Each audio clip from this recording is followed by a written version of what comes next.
and welcome. Today I am talking to Bayardo de Murguia and about so welcome, yay, hooray! Hey, thanks for having me. It's awesome. So thank you. Oh, we're so glad to talk to you here. So first and foremost, we like to start off with a fun, silly question. So in your Instagram bio, you have written that you have died many times on TV. Yes. I may be butchering that quote like just a little bit, but the energy of it still stands. Without giving away anything from any of the projects you've been in or anything like that, what is the strangest way you've ever died on screen, and what is your favorite way you've ever died on screen? I will say that my favorite and the strangest will are the same one. Um, I tend to die a lot by knife or something sharp. So there's a lot of stabbing deaths. And one of my favorites was after this huge prison fight. I was stabbed and killed, and then my finger was cut off to be used for security later on. So I thought that was, I thought it was a fun way to go. Wow, that's really that's a very exciting way to go. And on top of that, I like that part of you enjoying the death is like, yeah, but pay it forward. I hope Yeah, it pay it forward, and especially that one being a finger first, death after. That's always enjoyable. exactly. You like to know that it's going to be used like, ow, but good, I see your point. Yeah, exactly. Great. Well, you are now on so you have joined the cast of season 2 of the Apple TV Plus comedy Acapulco. Um, and it is hilarious. It's amazing. It's fantastic. Um, but your character is a kind of gossip reporter columnist, correct? Yes, it is. I am basically in charge. I'm the host of Espectacular, which is like a celebrity gossip TV show. And so, in addition to that, I'm also like a journalist where I'm trying to like be on the streets and get all the gossip that I can. And it's been such a blast to play. Amazing. So as we are diving into this interview right now, how do you think taking on this role has altered or affected your view of entertainment media and entertainment news and that side of things, or has it impacted what you how you view it? One of the persons that I use as inspiration just on like my audition first was like Perez Hilton, because I remember growing up that he was like one of the first bloggers that would tell all the stuff of the stars. And for me, celebrity gossip for me has always been something that like I do love gossip because it's like interesting. It's like, tell me more. But it's also I want to be respectful of people's privacy. So I've always been in and out, someone that, just tries to not think about it too much. But if there's a juicy little rumor, I'll be like, no, wait, really? Tell me. Oh, whatever. And so in creating this character, it was a matter of like diving into really going hard with that mindset of like, what, if I was a person that this was my job, and how would I be able to keep, in a way, keep myself separate, but not really, because I want to make money and I want to be successful. And I think Perez was one of the first kind of inspirations that I had for this character that really helped me kind of get there. I mean, recently he has a book and he's coming out and apologizing for outing certain people and doing all this stuff and how he affected. And that kind of also shows how important, it can be and how it really affects people's lives. And so, yeah, that was really, really something very interesting for me, especially trying to find inspiration. Absolutely. And it is so interesting to catch the role of you're playing this gossipy character that in a show that it's set in the past, it's set in the 1980s, Yeah, but we're kind of at this turning point societally where we're like, you know what, maybe we shouldn't be bullying celebrities, which is like yeah. shocking. We kind of it took us this long to get here. But are there aspects of the character that you're like, this would not fly today? Or you're just speaking of taking things from Perez Hilton. How do you find not, do you find that kind of where society is today is playing a part in how you navigate the role you're playing on the show now? Yeah, I mean, also this is taking place in Mexico. So there is a big difference in people like my character Fabian and how they, there's a lot of things such as sexuality, such as gender, such as classism, that in Mexico, there's certain things that you didn't talk about, but everyone would know, and to be one of those people that wants to get the truth out, especially when it's something that whoever you're trying to get it out of doesn't want to say anything, and you're using whatever forms and mediums to try to get it out of you, such as bribing, such as whatever, blackmail, for example, right? Um, it's harsh, and it is something that I think nowadays it's not. I don't think some of the stuff that Fabian would do would fly now. But there's also the two parts of it. There's Fabian as a person, and you got to understand why he's doing what he's doing, and who he is off camera, and how that works, and how that goes into his persona on camera. And so it was very, very interesting to, try to see both sides and do all that. Absolutely. And also, speaking of life off camera, a little bit about you that information exists in the world. Your family actually immigrated to the United States from Mexico. You went to school in Mexico, spent some time in Spain, then spent time living in both Mexico and the United States.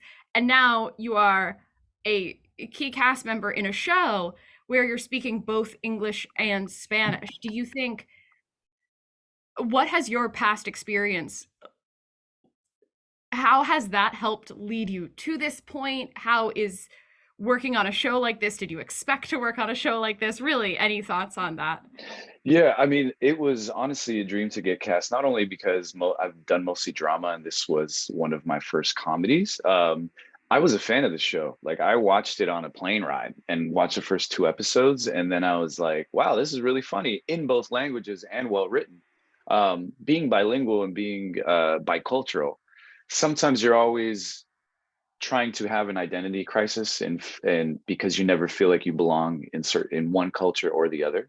And growing up, it took me a while to come to the conclusion that I am a mix of both, and it's okay.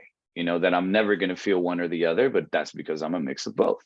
Acapulco is a very clear example of a show that embraces both sides. In humor, in the way it's written, in life. It also portrays Mexican life in a very authentic way. I always call it the lighthearted, like the Ted Lasso, bilingual Ted Lasso, because it makes you feel good about yourself after you watch it. But for me as an actor, it was just a dream, and also to be able to use both languages, to act in both languages, to do comedy in both languages. It helps that it's super well written and it's awesome. But it just became a dream for me, and also helped me show that I am a mix of both cultures, and that I can do both. And that has always been really cool. Especially looking back at, the crisis that I had growing up, when I was like, oh, I don't, I'm not, Mexican enough or American enough. And then this show gives me the opportunity to show that I'm a mix of both, and I'm happy to be that. Amazing. And yeah, I think you say it's so interesting that you say that it's the Mexican Ted Lasso, because I was looking, I've seen episodes of the show. It's absolutely hilarious. And it's so nice and so friendly and just funny and fun, but also has like a ton of heart and meaning behind it. And it's so interesting again to see this kind of shift in the television we're consuming in the world, where we're like, you know what? Things don't have to be so deep and dark and depressing all the time. Like, we can have entertainment that's nice and uplifting. Have Yeah. you felt that culture as part of the fabric of the show, or how have you been received going forward by fans in the community with such a positive show in the sea of media that tends to actually spin pretty negatively right now? Yeah, I honestly, it's a great feeling, because any fans that have been, like, anyone who was a fan of the show prior or is starting to watch it now, there's always like a sense of like agreement, like, yeah, that show's pretty cool. Like, it makes you smile. And I think that is a great feeling, especially when talking about shows and talking about what we watch. And there's so much stuff going on in the world that sometimes when you want to like watch something else that makes you feel good about yourself, that's what Acapulco is doing. But one of its main, qualities of the show is the fact that it is bilingual, and so it does it in both languages. And you don't even need to, even if you don't speak Spanish that well, or if you don't speak English that well, on both sides, it's still super enjoyable to watch. and having the feedback from people that speak both English and Spanish, like I think it's really cool thing to receive. And not only that, but it just makes you so much prouder of the show. Uh, and like I said, I was a huge fan, and now that I'm a part of it, it's been like I can't stop smiling. Yay, that's great. How did you get how did the casting process work where you found yourself watching the show and then suddenly you're like, and here I am? Like, what's that timeline like? Yeah, so that timeline was me for me was I watched the show on a plane. I watched the first two episodes. I kind of let it go. A week later, I started watching it again, and then from episode 3 of the first season on, I binged it all in like a weekend. And then I got the audition about a week later. And it was from the casting office that I kind of knew, but just through auditioning, and I got the character Fabian, and it was super elaborate guy with like Fabio-esque hair and all this stuff. And then off camera, he's just trying to make himself succeed and do whatever it takes. And so then I started thinking about like celebrity gossip, who I could think of. And what's crazy is that this audition was one that scared me, because it was like, I'm going to make some choices. I'm going to, get an idea, do something, also be willing to play, but like, here you go. This is my idea. And then I ended up getting called back for the show and had a call back with the producers and the whole creative team. And it was, again, still scary, because it was like, I'm creating this. Here you go. These are my answers.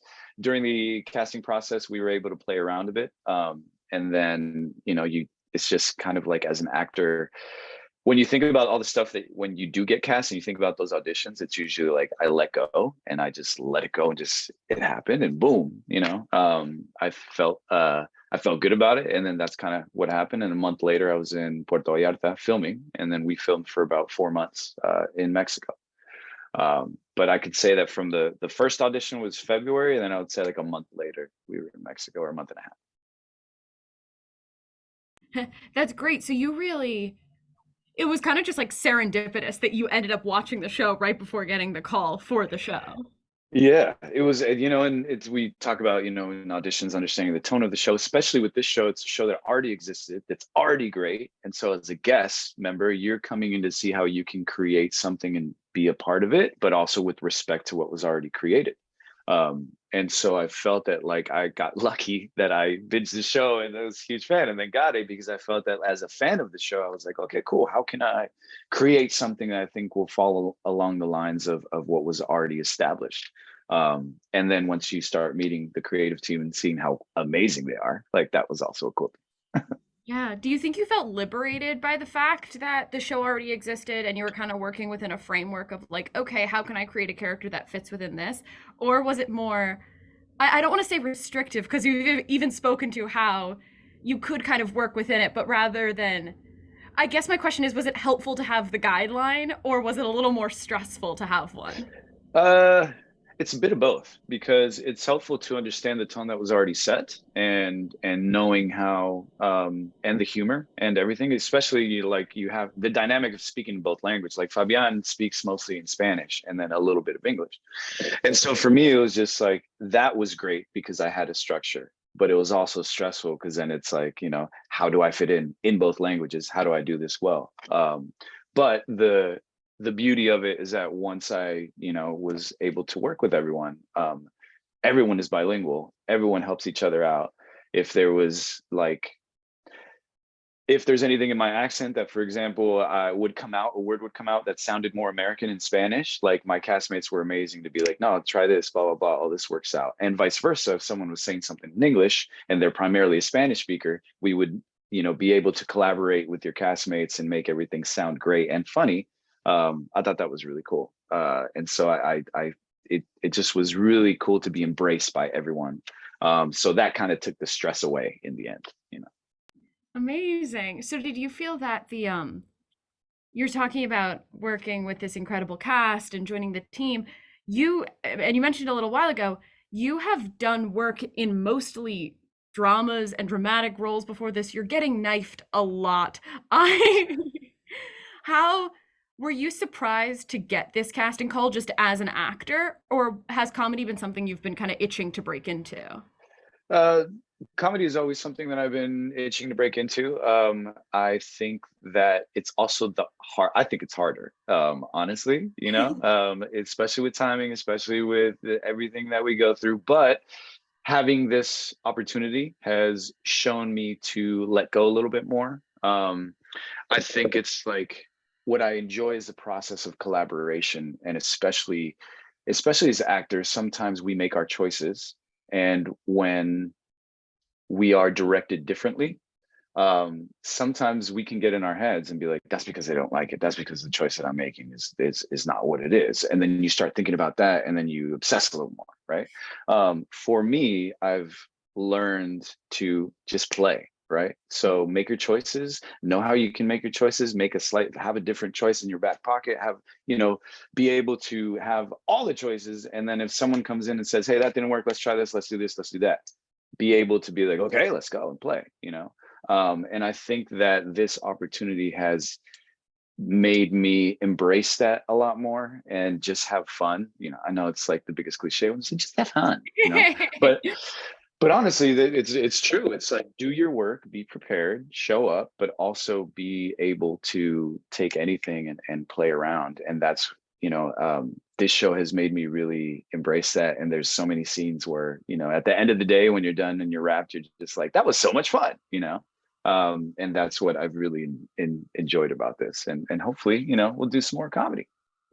Yay! And no, I that's what the audience enjoys too, because they you can so tell when a cast is really meshing and they're having fun. And you've even spoken to how inclusive they've all been, and how you feel really embraced by this cast that was previously established. So that's fantastic.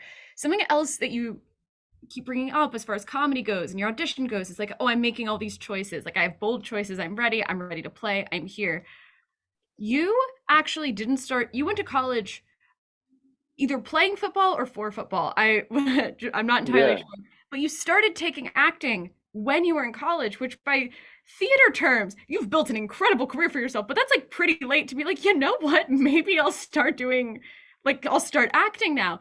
So what was that decision like? Were you afraid to jump into it? Were you like, how did you know you were like, this is it?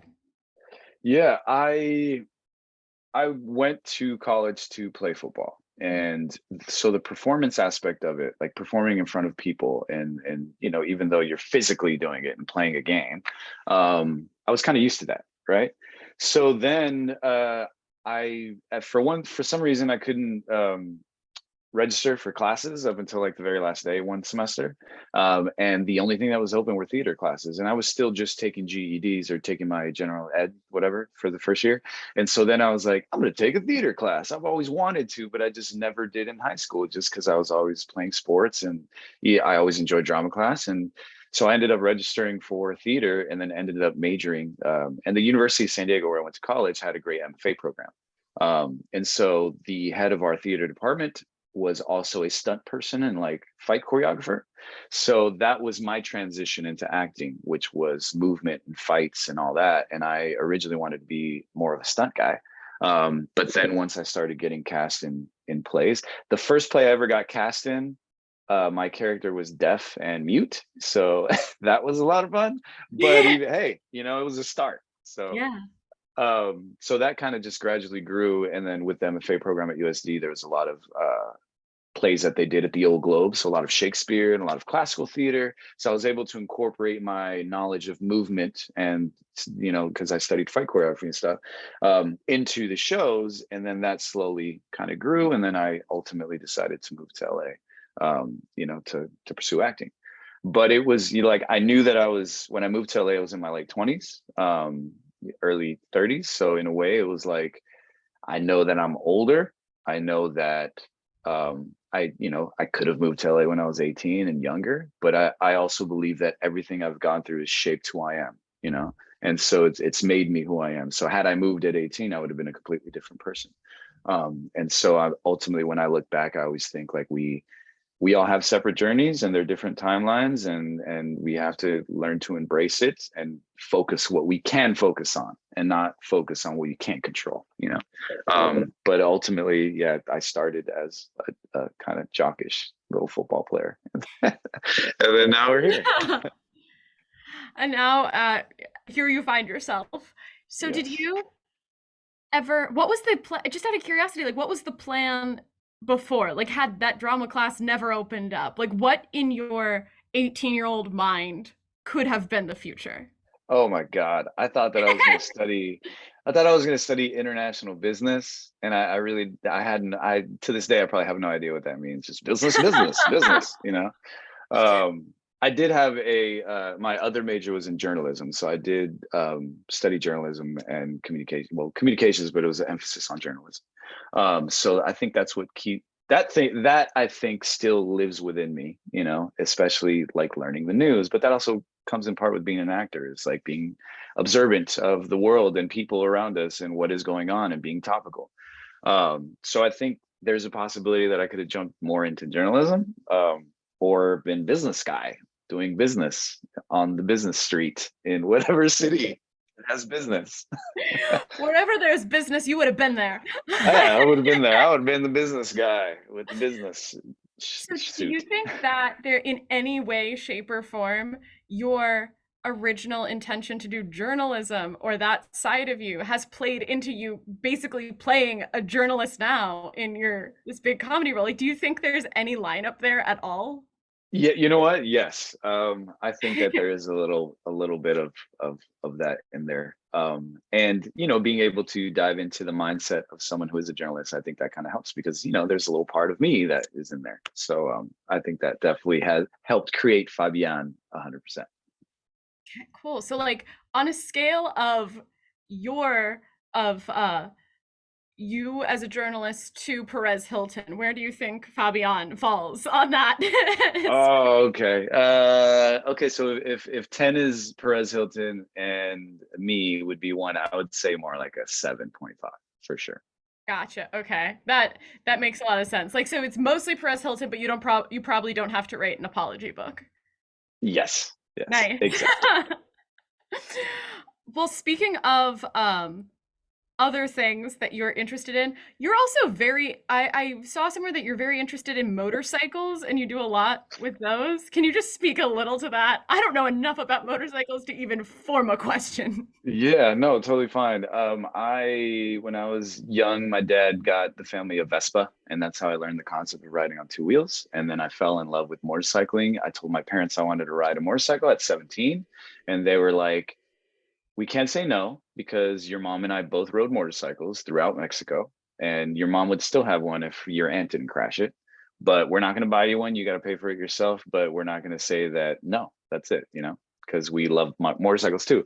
So at 17 and a half, I bought myself my first motorcycle and I've been riding ever since. And it's kind of my form of therapy, and riding on two wheels is like amazing. And so I have been an avid motorcycle rider since I was about 17 years old, and I still do it to this day. I mean, I hope to continue doing it. There's a friend of mine that says, you know, in speaking of more being a motorcycle rider, it's like I don't want to be the most amazing. I don't want to be the fastest, but I want to be the oldest motorcycle rider because I want to be able to continue riding into my old days, and that's kind of become my mantra as well. You know, so it'd be great. And that makes a lot of sense that that is your mantra, considering your just trajectory through acting that you were talking about, where it's like you found it a little later and you're like, no, I'm here. I could have been here when I'm 18, but I'd rather be in a career path for myself. Yeah, That's really yeah. cool. Thank All you. right, great.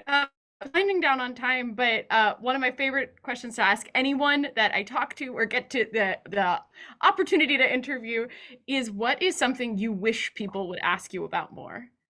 Like what's something you love to talk about that people it just like doesn't really come up? Oh, that's a tough one. I don't. You know what? I have a very strong love of jazz music, and I wish I had more conversations sometimes with people about that. I would say that would be my answer. I played saxophone when I was a kid, and sometimes I still do. And I just love listening. I would say music and talk about jazz and Coltrane and Miles Davis and Duke Ellington and stuff like that. To be in more conversations like that, especially with people younger than me. That'd be awesome. Gotcha. Why do you say with people younger than you? I don't know. Well, the more that I have met, yeah, I don't know. I would just say like people under 35. How's that? Just because I want it to, I don't want it to die. I don't want it to, you know, be forgotten in a way. So now I would say that I just hope that anyone under 35 keeps like amazing music such as jazz music keep going, and that would be awesome. Absolutely. Well, thank you so much for talking to me today. This was so great. No, of course. Thanks for having me. This is awesome. Yay! And everyone, check out Acapulco on Apple TV Plus. Yes.